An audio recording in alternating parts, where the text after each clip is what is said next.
మాచర్ల పట్టణం మున్సిపాలిటీలో ఉన్న పంప్ హౌస్ లో పంపు ఫీల్డ్ చెడిపోవడం జరిగింది.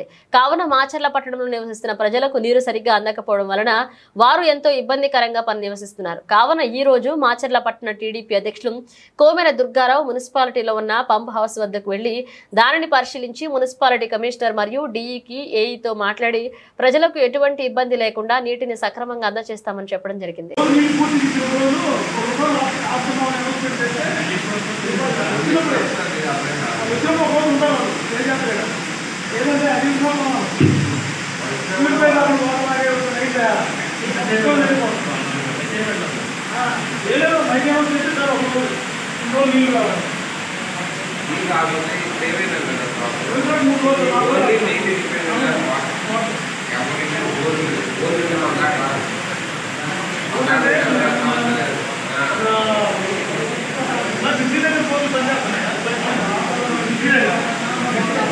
Yeah.